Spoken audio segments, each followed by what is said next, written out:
What's up guys, Nepenthes here and welcome back to another PlayMFL video where today we are going to look at the end of the season, some of the rebrands that I've done, how my clubs did and the future plans for Season 8. I'm very excited to bring you guys some more content over the next season because I'm finally getting sorted with kind of setting up all of the clubs how I want them, being able to differentiate between what clubs I cared about for content and what clubs I cared about for farming was really, really important. And I did a really bad job of that the last couple of seasons. And it just kind of got a bit overwhelming to even make videos. You know, I was looking at every club, every result, even the clubs that didn't matter. And so I've changed that. I've fixed that. But before we get into it all, if you guys are enjoying the content here on the channel, feel free to drop a thumbs up on the video, subscribe if you haven't already, and if you want to get involved in MFL for Season 8, make sure to use the link on the screen now, right there, or in the pinned comment, or in the description below, and upon completing the terms and conditions around signing up using my link, you will get yourself a free player to help you start the new season. Now, I still have as much enthusiasm for MFL as I did 2, 3, 4 seasons ago, or even Season 3 when I started. But just because I'm not making content on it, you guys don't get to see that. And I still have good plans for lots of teams. But my agency has got a little bit overwhelming and a little bit out of control. And off the back of that, of course, it is due to the fact that I have got 525 players. That's hard to manage and maintain. And so in this off season, I'm going to be doing a lot of clearing out, a lot of selling kind of players that I just don't want, that don't fit into teams, that don't even really fit into Spark teams. And in fact, if we look at the performance data of some of my players right now, every player had a team this season one way or the other. But so many players played 0 games or 1 game or 2 games. Once you start getting to 4 or 5 games, they're a bit more, okay, they're rotation players. But as you can see here, we have a lot of players that did not play a single game. And so I've got a few choices with those type of players.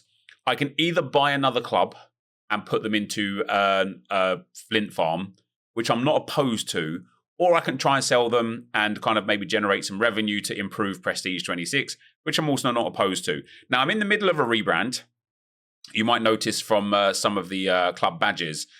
And the reason why I want to rebrand is because I really want to have almost like ringed off branding for each individual kind of strategy or idea. So before we get into how every club did this season, I want to talk you through what my plans are for the next season.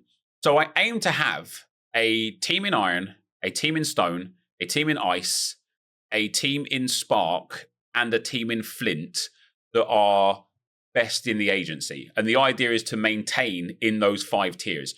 So Prestige 26, Team Sweat. I'm probably going to rebrand the names of these clubs as well. Prestige 26 will stay, but Team Sweat, Road to Glory will remain, those 3 there. Club 135 will also remain as your guys' club. We did all right this season, but I've got to do better with that. So we're going to have P26, Team Sweat, Road to Glory. Then we've got Spark to Glory, which is down here somewhere. Spark to Glory, that will be the Spark team. And then we've got Flint to Glory.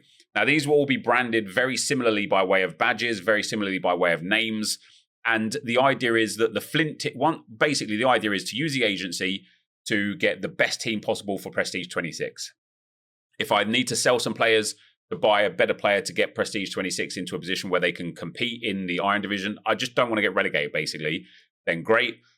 Then the next batch of players will go into Team Sweat. Then the next best players will go into Road to Glory. Then the next best players will go into Spark to Glory. And then the next best players will go into Flint to Glory. Even if that means Spark to Glory and Flint to Glory are like OP, if they get promoted and I kind of then can have 2 clubs in Spark or 2 clubs in Ice, then so be it. I don't mind that at all because I think the agency can kind of handle that. But the idea is effectively to have a kind of hierarchy of premium clubs. So 1 premium club in each of the bottom 5 divisions.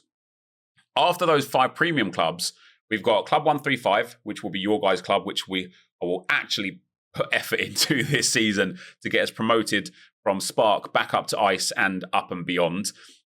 We then have got the rest of the clubs at the moment you can ignore. We've then got the Spark Farms, as I've rebranded. I did only have 4 last season. I've changed the name of 2 of them. And as you can see, I've branded the Spark Farms with this orange glow, with this kind of orange badge. And just to show you what I will be doing with the the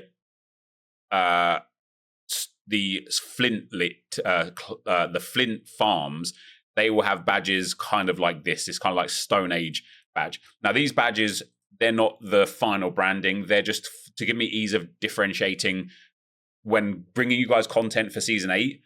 The Spark Farms, I won't even show you. I won't even show you the results. They are irrelevant. They are just me filling up as many clubs as I can with the best players I've got left, to get them good game time, to get them good progression, hopefully, and to earn some MFL. So the Spark clubs, I have to wait for like promotions and relegations as well to know exactly who to change. But the Spark clubs will be denoted by these orange ones. The Flint clubs will be denoted by the kind of black stone badges. And then, as you can see here with Pack to Glory and the agency, the Cost Experiment and the MFL Experiment, these badges are all very, very similar. If you can see there at the top left of the screen, for Pack to Glory, the agency, Cost Experiment and the MFL Experiment, because these are the 4 clubs that are the experimental clubs where there is a purpose, a true generated given purpose to these clubs. I do still want to do a few extra purposeful clubs as well. So, for example, Destined to Fail this season, and we did fail this season. I think I might have got relegated. Did I finish mid-table in the end? Oh no, I finished 10th there. This club for me personally was just an interesting experiment, just a one season thing. I started the season with everybody being 54 rated. And as you can see, we got 1, 2, 3, 4, 5, 6, 7 tier breakers to 55 and 3 more tier breakers to 56. It was just a way to get perfect training conditions for all of these players to see who would progress. And if we look at the current season progression, even the guys that didn't get +1s did still get some stats. Some of them didn't gain anything whatsoever. And it might be a situation now where I like sell somebody like this Reyes card, right? He's 54 rated. He's 21 years old. Maybe as a goalkeeper, not, because you can't really tell. But let's take like this B Mills guy. 54 rated, 21 years old. Didn't progress a single stat in his first season. It's one thing to not tier break. It's another thing entirely to not progress a single stat over the course of the whole season. So he might be a player that I list up for like $5, $4, $8, I don't know, and try and sell him on. There is a massive purchasing power right now, or players are growing well in terms of like season progression. I got Simon Besset from one of my 600 MFL packs last season, and I absolutely love him because he flew. He went from a 46 rated player up to a 54 rated player in one season. I was offered from Mr. Wobbles, who's picked up a few players from me over the last couple of seasons, $40 for Besset. The reason why I said yes is because it's possible that Besset goes on to be a legendary, to be a 95 plus player. Possible that he's a 99 rated player. But when I look at De Bruyne, who I purchased at $35 as a 78 rated 29-year-old, he is now. I purchased him as a 76, I want to say, 75. Yeah, so I purchased him as a 74 rated player. He hadn't had much growth over the first 3 seasons, but I needed a backup striker. He kind of fit the mold, and he's boosted for me from a 74 up to a 78, including gaining a whopping shooting boost, and had a seismic impact on our season for Prestige 26. So when I think about how far Besset has to go to just get to this 78, even if he progresses another 10 stats per season for the next 3 seasons, or for the next 2 seasons, or 8, let's say a +8 overall for the next 3 seasons, he'll be around De Bruyne's overall and around De Bruyne's age. And at that point, nobody's going to want to buy a 27 or 28-year-old for like huge amounts of money. So I've done really, really well with kind of like selling some players, and I think I could do even better with selling some players. And it will lean into where I want to take the agency a bit more.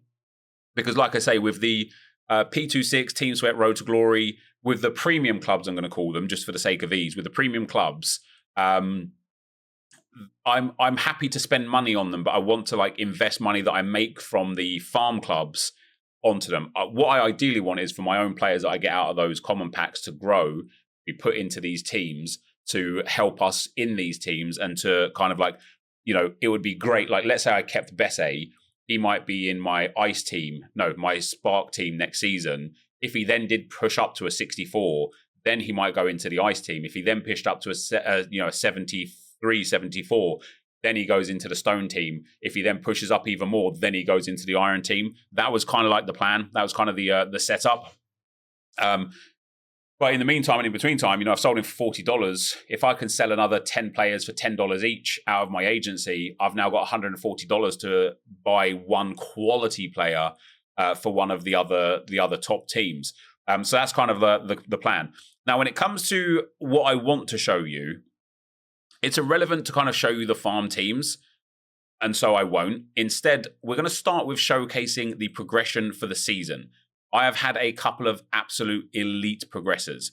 Montoya, for the second season in a row, it's a shame he's 30, has absolutely banged. Sorry, for the third season in a row. He started off as a 40 or 41 rated player.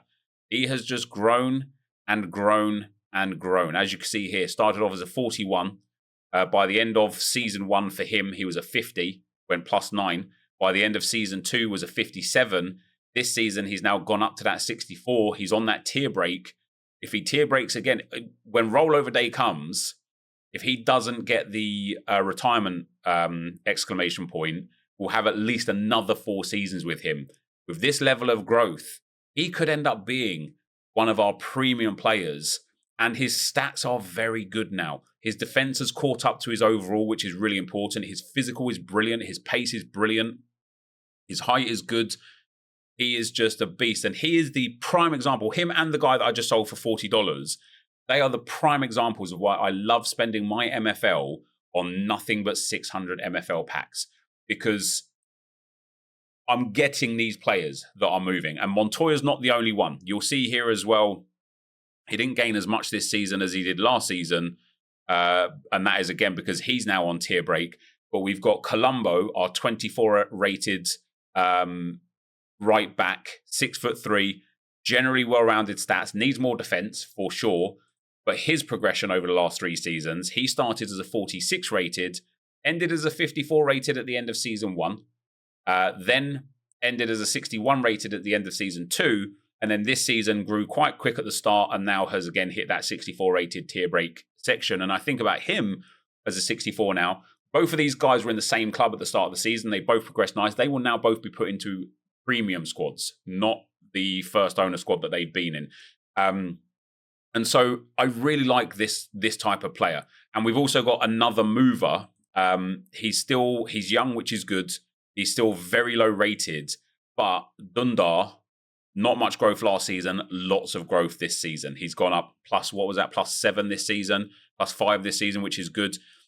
We've got a lot of quality growth players, and I want to kind of isolate those players and put them in like positions next season where they can continue to grow. The best player for growth has been my most favoured player this season has been De Bruyne. He's gone +4, including 4 dribbling, 6 shooting, and 2 pace. It's just so good for a guy that I only spent $35 on. It makes me want to find more players like this, where I get somebody that's maybe just on the cusp of tier breaking, around that sort of like 74, 75 rated, 74 rated or 73 rated perhaps, because obviously I bought De Bruyne as a 74. I guess the person that sold him maybe thought that he had hit his peak or whatever, was maybe going to take seasons to tier break, wasn't really worth it. And he's now flying as a 78 rated, and he's only 29. So again, depending on his retirement age, I could still get another 5, 6, 7, 8 seasons out of De Bruyne. Even if he doesn't really progress much more, he's a cracking player for that stone iron level. He's probably just shy of being great for iron. He's probably very good for stone. So, I've now got plenty of time with him, even if he maintains this level of him being a quality player for the agency until he goes on to retire now. And I wonder if I should be looking to build get more of this level of player into my agency of 74 rated players that are maybe a little bit on the older side, can get a really good premium because of the fact that they're on the older side, and just hedge the bets and them growing. But that's where we're at in general, guys. Now, for performance, we have got Mihaly and Beretta both finished on 17 goals. Beretta we're going to talk about a lot today. And in general, Pack to Glory, we're going to talk about a lot today because I'm loving Pack to Glory, by the way. But Mihaly, guys, got 17 goals in 21 games and 2 assists. Beretta as well. Mihaly is growing a bit as well. He's a 55 rated right mid, but he's like a 68 or 69 rated striker, which is really, really nice. That's where I play. He obviously has that as a secondary position, and he's done really, really well. This is his best scoring season, I believe. And it is the season where he's only 24 years old as well. What did I pay for him? Like $20, I think I paid for him. Is the season where, this is his best scoring season by far, by some distance. And it's a season where I moved him up, I believe. Oh no, he's still in Spark. But look at that, 3 seasons in a row in Spark with the agency, with the same club. And he's gone in season 1 and scored 11 games for the agency, 11 goals, I beg your pardon. In season 2, scored 13 goals, and season 3, 17 goals. And it is because he is progressing. Not much, not a huge amount, but he is progressing. He's gaining individual stats here or there, and he's an absolute banger. When it comes to assists, we got Xander on 9, Faze on 8, Botos on 8 from a Spark farm. It'd be interesting. Let's have a look at his progression, actually. He's gone +2. He's actually tier broken as well from Spark Farm 4. I'll have to find a better team for him because he's progressing nicely. And then we've got Grim Aparicio kind of letting me down. He was really good for us back in the day. He's kind of letting me down now. Rodriguez, and then D'Amato, another one of the Pack to Glory players, and Aranguiz, another one of the Pack to Glory players. And this is why I'm loving Pack to Glory, and I think that's where we're going to start today.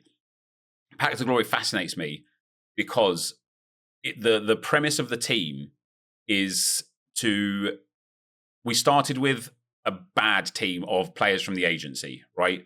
Everyone in the team that doesn't have any rev share right now was one of the first players in the team.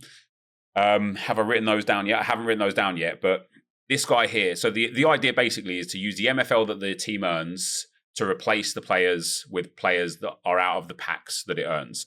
The first 4 packs that we got were Beretta, Jeffroy, Aranguiz, and D'Amato. What's really fascinating about those guys, if we look at their all-time growth, Beretta came out as a 53 in the pack, now up to a 54. This is his first season. Jeffroy came out as a 53, now up to a 54. This is his second season, also second season for D'Amato and Aranguiz. Aranguiz came out as a 51, has gained a +3. D'Amato has come out as a 53. He's now up to a 55. So these guys are all on that tier break setup. And I got really fortunate that the packs we assigned for Pack to Glory presented these players. I didn't open 20 packs and be like, all right, I'll do this one, I'll take the best player or whatever. We assign, and for this season, we'll be able to get 3 packs. We're going to assign, these next 3 packs will be the 3 players that can go into this team. Off the back of us playing this season, when we look at the performance, it was massively notable that one player played 0 games. So Foster is now replaced, right? He won't come back to the team next season. We don't need him. Depending on what positions we pack and whatnot for the next 3 packs, we could also see Ebsen, Cortez, and Alvarez also disappear, which would be good because obviously I want this team to eventually be just the pack pooled players. Now, as far as the team done, we're bottom. It is possible we don't get relegated depending on how many clubs are getting promoted and how it determines what clubs are getting relegated. But it is possible we don't get relegated. I hope we don't get relegated. But if we do, I actually think we'll have a better time in Flint, I beg your pardon, because I think we'll be competitive in Flint. I think we'll be able to finish mid to upper mid table, especially if we get lucky in our next pack pools. We can have a real good time in there. And I'm kind of looking forward to not just being bottom of the table. One of the things I checked every result for with Pack to Glory this season was to see if Beretta scored. That was what was important to me. And you can see here, actually, and I want to show this, funnily enough, because Pack to Glory, guys, were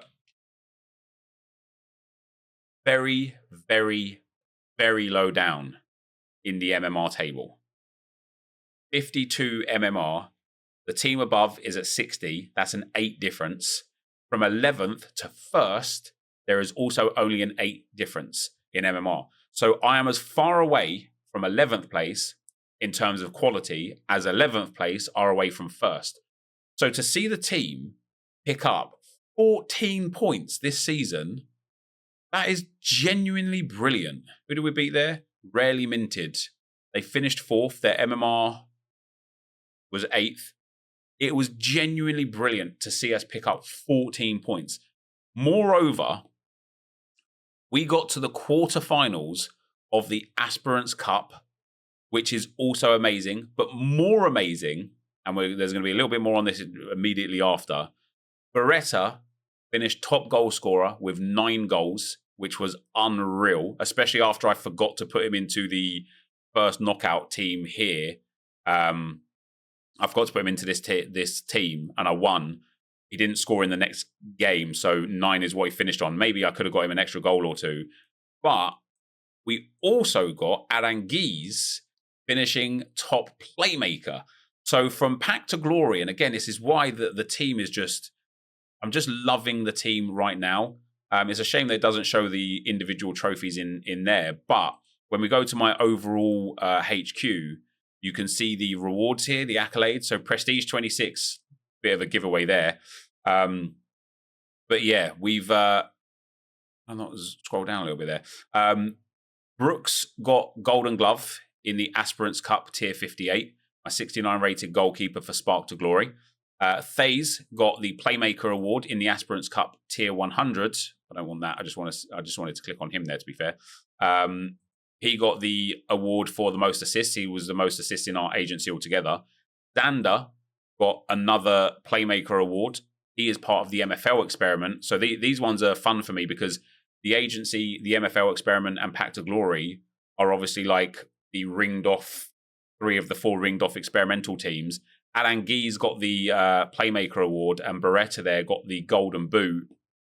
And so we ended up picking up a fair few accolades this season. Now, when it comes to Prestige 26, guys, I can't explain to you what kind of season we have had and how good it is. I managed to finish 3rd place, but as you can see there, I got 4 consecutive draws, right? When I looked at the history, I think I might have done it in the last video, but when I looked at the history of Prestige 26's season, after about 12 games or 11 games, I had like 11 points or 10 points. This league was so tight that on the last day of the season, if I'd have lost and results didn't go my way, I genuinely could have finished 9th. No, I couldn't have finished 9th. I could have finished 8th, as low as 8th place. And although I would have stayed away from relegation, which was obviously the plan, I just didn't want to get relegated, the actual cost of that, from 3rd where I finished 18,500 MFL down to 8th, would have been 6,500 MFL difference. That is almost 11 packs that I can open, sell those players from, and improve the team. It is a massive difference, and you can see like how look at the top of the table. 1st place, draw, loss, win, loss. Their last 5 games, they picked up 5 points. Wild Vipers, last 5 games, they picked up 4 points. My last 5 games, I picked up 7 points.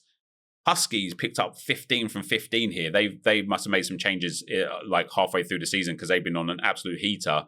Didn't save them, unfortunately, but how frustrating for them that they are literally, they're going to get relegated, and yet they are only 4 points away from 4th place. This is an unbelievably tight league. I'm super, super happy with the team getting to where it got to because my backup players really aren't that great. And when we look at the squad, I have had some really good growth, actually, from even the backup players. But when we look at the progression from the team this season, De Bruyne went up +3, Silverio has gone up +3, and very impressively, no more defending. We saw what happened with Cornelius when he hit 99 shooting. He struggled to gain another stat since then in 3 seasons.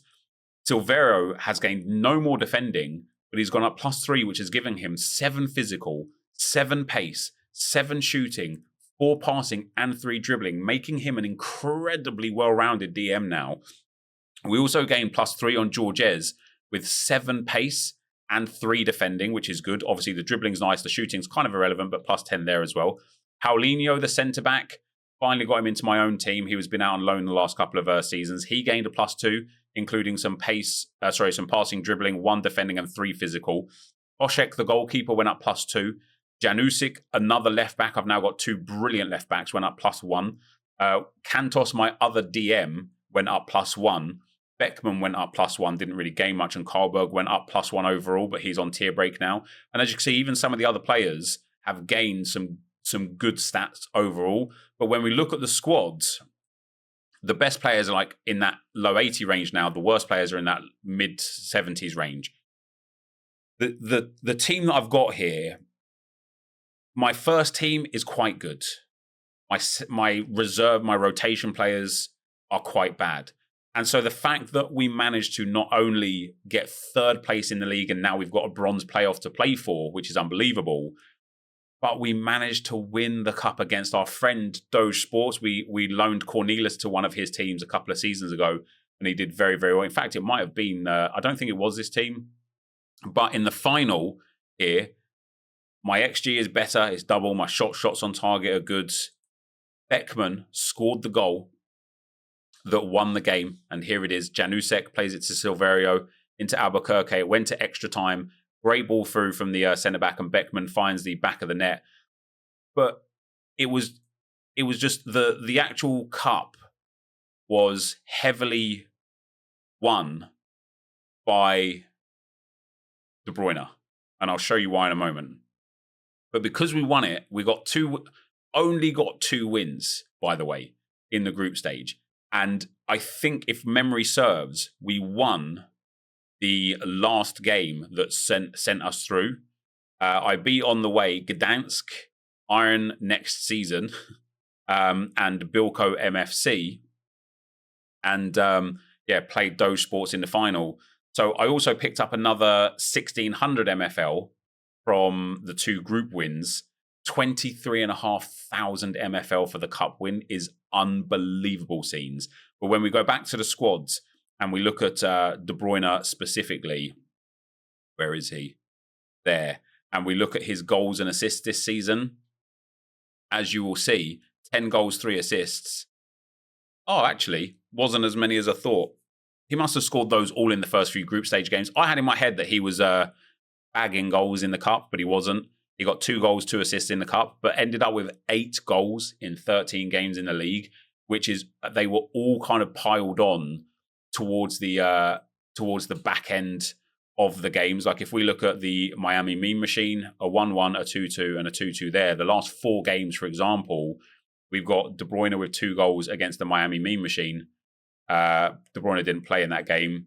De Bruyne with a goal and an assist against MW Melipilla, and obviously that was an important game for us to win as well. We get De Bruyne with another goal against the Sully Seagulls. He was chipping in with really, really impactful goals. And so obviously the purchase turned out to be an absolute dream for me. Now, the Team Sweat and Road to Glory were 2 more teams that I really wanted to just maintain in the division that they're in. There's an outsider's chance we get promoted with Prestige 26. We're not good enough to get promoted, but there's an outsider's chance. Team Sweat, we finished in 8th place.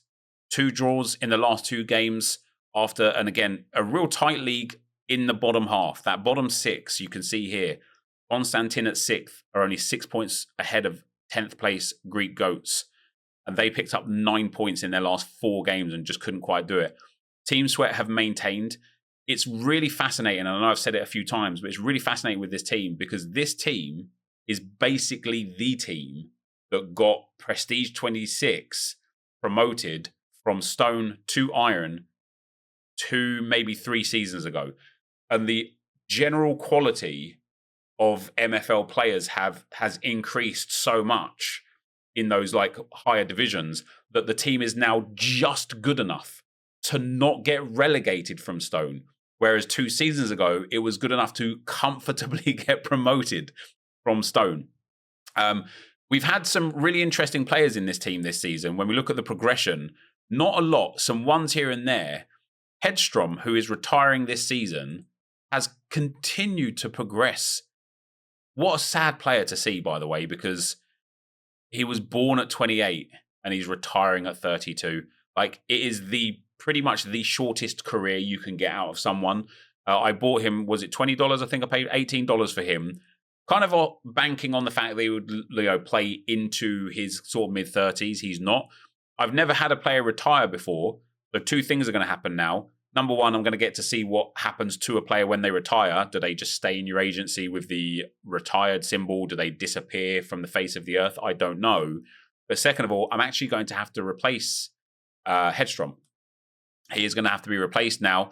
So it's a good opportunity for me, actually, to improve the team, improve the position. And what you'll notice here, something that I did with some of my agency players, when I'd run out of teams and I didn't want to buy another team to create another farm club, I decided to just put players in teams.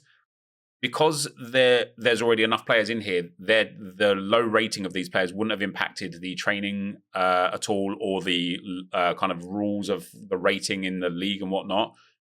These guys get maximum training, even though they will never play a game. I don't think I gave them a game anyway. Every now and then, maybe I do. No, I didn't. So just from training with the team, we've got a +3 here, 18 rated centre-back, a +1, a +1, and another +1. And so it's a sort of situation now where it's like, okay, this guy here, DeLima, he'll go into a team properly next season and get game time. Because if he went +3 from just training, would he have gone +6 for the season, +7 for the season if he had game time too? And it's a good way for me to kind of like give these guys experience without actually using them, which is quite fun. So Team Sweat maintained in stone. Road to Glory, however, finished 9th. And as you can see from our last 5 games, we picked up 2 points. 2 points. And it is another league that in that mid-range is super competitive. So I am going to have a playoff game to maintain in ice. I hope the team can keep me in ice because we will improve, we'll build up a little bit, we'll get a stronger team for next season to the point where, again, the aim for, obviously I want to get promoted. I'm not just here to take part. But I want to set a structure and a hierarchy with my teams, and I want to move the agency up together. And so it's like when Prestige 26 is good enough to get promoted from Iron to Bronze, that's when I want Team Sweat to be good enough to get promoted from Stone to Iron. And so I move all of the clubs up one level at the same time. And that takes a bit of preparation and a bit of like understanding of the agency. But yeah, for Road to Glory, we drew with bottom place Risu Madrid. If I'd have just won that game, we finish 8th. We're Gucci, no problem. But as you can see here, one win from 1, 2, 3, 4, 5, 6, 7, the last 8 games in the league. I got 1 win, and I only picked up 5 points in 8 games. I didn't need much more, but that's where we finished. And for the cup, we got to the quarterfinals, which isn't too bad. Isn't too bad at all. The Club 135, guys, this was your club. We got a few players in the mid-season to fill in those defensive problems that we had because I just didn't have enough defenders. I was using like 32 rated. Look, I'll show you, right? The lowest rated players on the team, 38, 39, 40, and 41. Look at that. This guy, he's got 15 games this season. This guy, 5 games, 6 games, 5 games. These guys should not be playing. I put them in there as like placeholders, and then I got mistaken on the transfer window. It didn't matter in the end. We finished quite well, actually. I think we did okay in the cup too. Round of 16 in the cup, 6th place in the league, comfortable in the league, and actually only 6 points away from those promotion places. So next season, we'll get a better squad together, and we'll do good with it.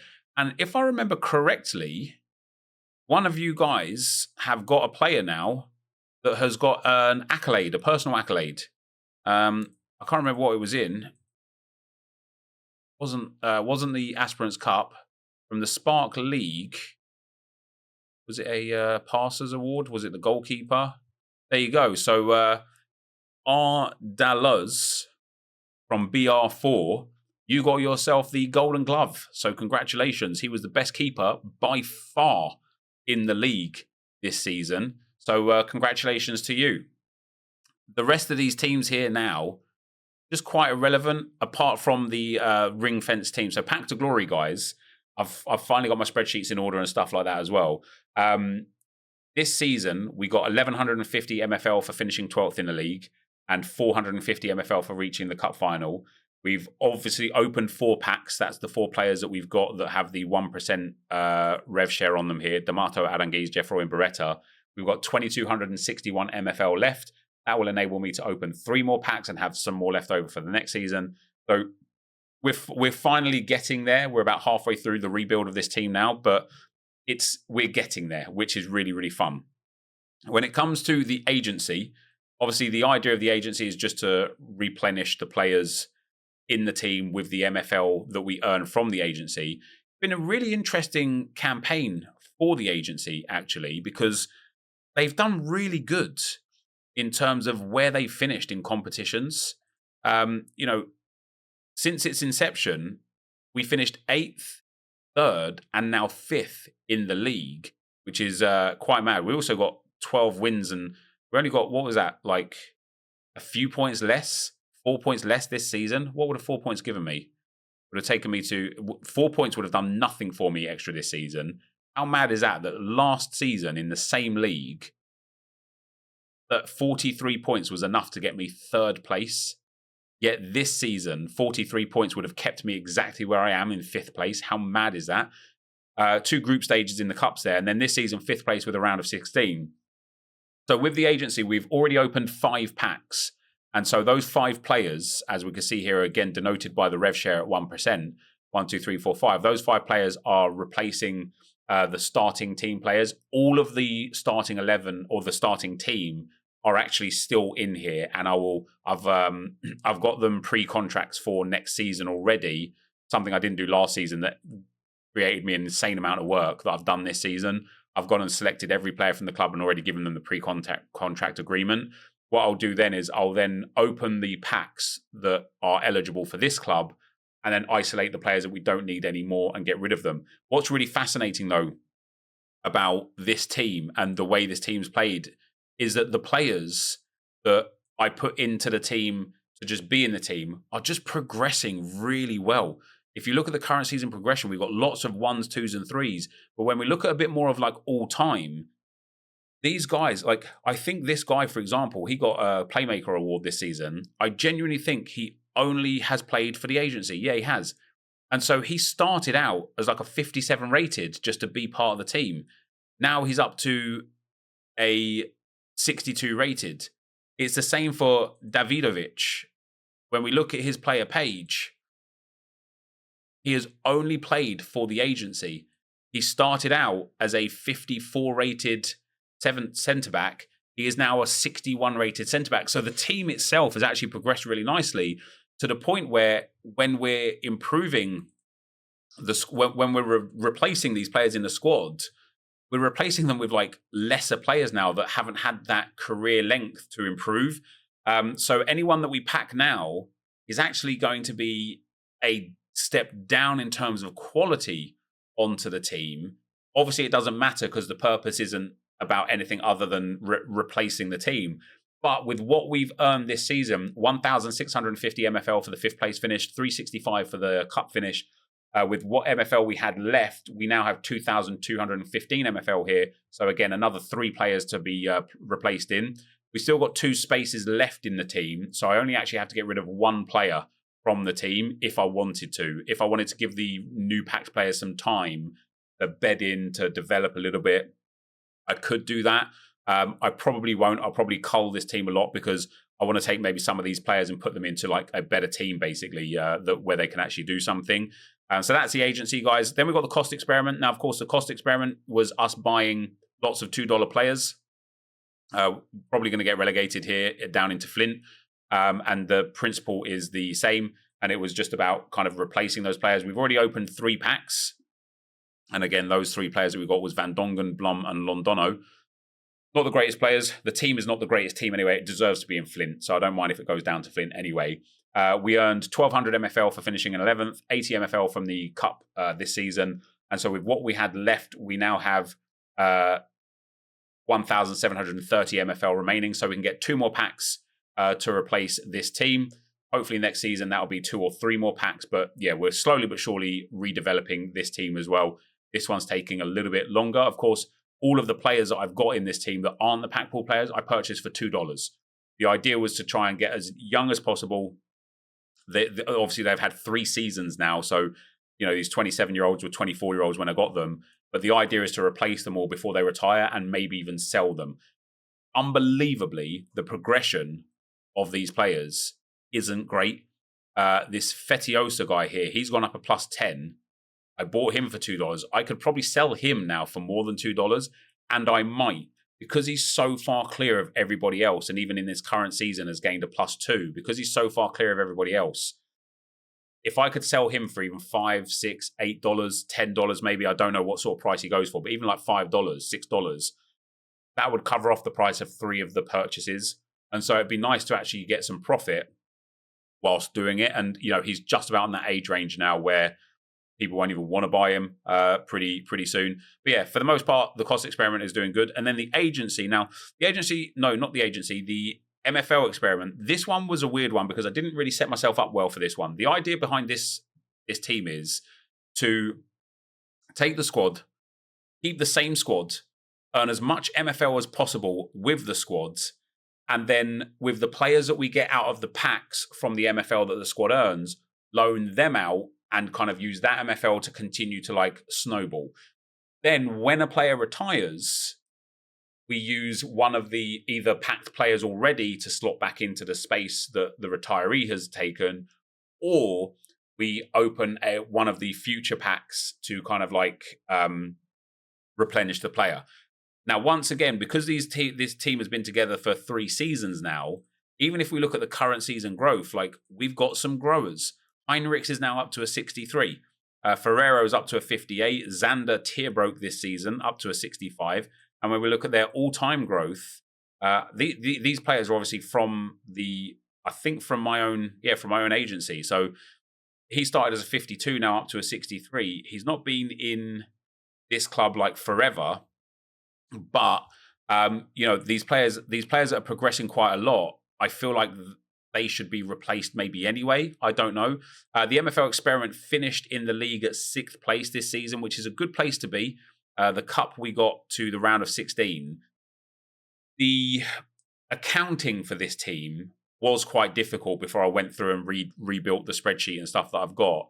The way that this works now is I have earned a total of 5,738 MFL from this team. 453.5 of that has been from the players loaned out.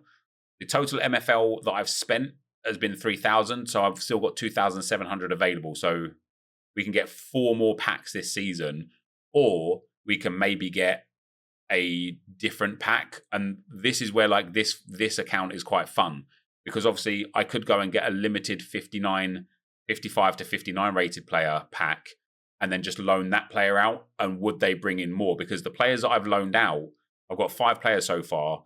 2 players we got from season 6, 3 players we got from season 7.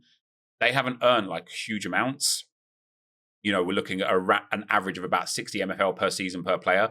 And even then, that comes off of me loaning them to my own agency teams at a 5% rate. I feel like that's a fair market rate, but obviously the idea is actually to put them out into the general MFL world and get them loans at clubs that aren't mine, because it kind of defeats the purpose if I'm loaning to my own self. So next season, I'll try and loan them out to other clubs. And then if they don't get a team, then maybe I'll think about loaning them back in. But because they are super low rated, typically speaking, and just not the best cards on the platform, people don't really want to loan them. Maybe they will now because the Flint division needs populating.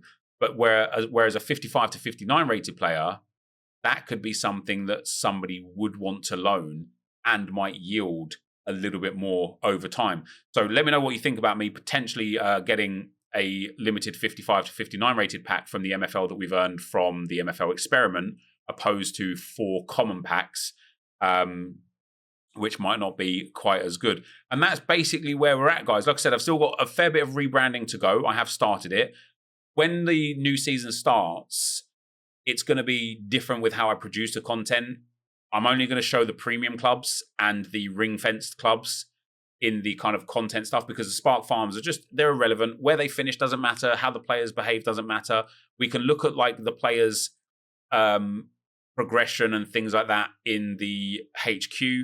rather than going into individual teams. So lots to change for next season, but I just wanted to bring you up to speed with where we were. P26 did great. Team Sweat, Road to Glory did okay. We've got a little bit to go for. Spark to Glory, which is the 4th tier premium club, we've got finished 8th. So we just escaped relegation here. So again, with the agency generally and progression going up, hopefully we'll be able to turn Spark to Glory into a better club next season. One thing I do want to do with these clubs, though, is kind of keep the same core players. I don't want to just like rebuild the team every season. I love the fact that like on like the agency and on the Cost Experiment and the Pack to Glory, that it's the same group of players that have been there constantly. But we'll have to see where the land lies with that one. And then Flint to Glory is the 5th tier premium club. We finished 6th this season. We're going to have to improve the club a lot because the squad wasn't even terrible. I think it was like 50s, right? Yeah, 50s and some 60s. I put a better goalkeeper in the end as well. Obviously, you got a huge rating. Something I'm going to focus on this season is having really overpowered goalkeepers for the division that they're in. Even if I have to go and like buy some keepers and whatnot. But that's where we're at for this season, guys. As I say, lots more rebranding to do. I'll be back on pack day with some packs to open for all of the fun clubs and look at rebuilding some more of the clubs still. And on rollover day as well, because of course, when rollover day comes, we get to see whether or not we get some, we get away with like retirements and whatnot. And so where are we? So we've got, is rollover day today? Oh no, 3 days. Here we are. We're here. So we've got playoffs for the next 3 days. Then we get rollover day on Monday. So the next video will probably be to see how we did with the playoffs for both P26 and Road to Glory, whether or not I stayed in the division for Road to Glory. If I didn't, that's a bit of a spanner in the works because then I'm going to have to build a team good enough to get them promoted back up into Ice. Fortunately, it is only the Ice team. So fortunately, I'm still going to have Iron and Stone no matter what. And then it is going to be, it's going to be potential Ice that I don't have. I don't have a single Spark club that got promoted. None. So it's not like I could just kind of like flip-flop and go there. So if I have to spend a season kind of like getting promoted back into Ice, then so be it. But yeah, for today, guys, that is going to be the end of the video. As always, thank you very much for watching. Hopefully you enjoyed it, and I will see you next time. I'm out. Peace.